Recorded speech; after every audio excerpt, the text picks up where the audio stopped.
Distinguished delegates to the World's Parliament of Religions, ladies and gentlemen, welcome to the afternoon session of the opening day today, the 11th of September, 1893. We now introduce you to Swami Vivekananda from India and request him to address us. Swami Vivekananda.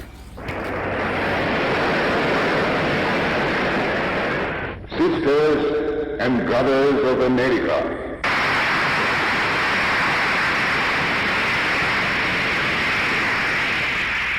it fills my heart with joy unspeakable to rise in response to the warm and cordial welcome which you have given us. I thank you in the name of the most ancient order of monks in the world. I thank you in the name of the Mother of Religions. And I thank you in the name of the millions and millions of Hindu people of all classes and sects. My thanks also to some of the speakers on this platform who, referring to the delegates from the Orient, have told you that these men from far-off nations may well claim the honor of bearing to different lands the idea of toleration. I am proud to belong to a religion which has taught the world both tolerance and universal acceptance. We believe not only in universal toleration, but we accept all religions as true. I am proud to belong to a nation which has sheltered the persecuted and the refugees of all religions and all nations of the earth.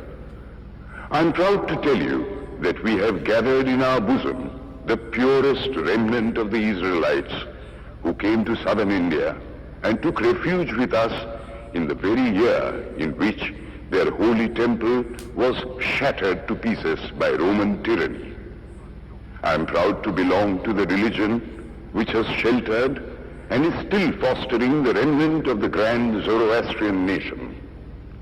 I will quote to you, brethren, a few lines from a hymn which I remember to have repeated from my earliest boyhood, which is every day repeated by millions of human beings.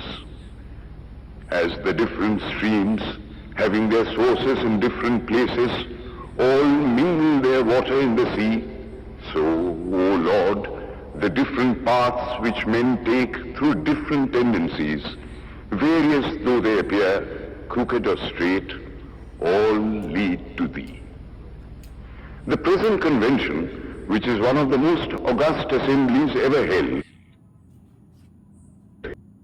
is in itself a vindication, a declaration to the world of the wonderful doctrine preached in the Gita.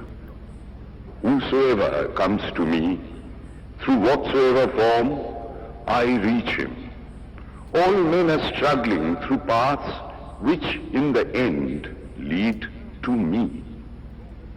Sectarianism, bigotry, and its horrible descendant, fanaticism, have long possessed this beautiful earth.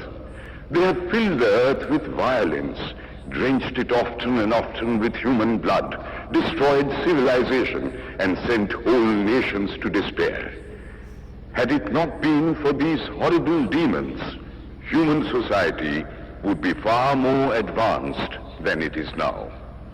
But their time is come, and I fervently hope that the bell that tolled this morning in honor of this convention may be the death knell of all fanaticism, of all persecutions with the sword or with the pen, and of all uncharitable feelings between persons wending their way to the same goal.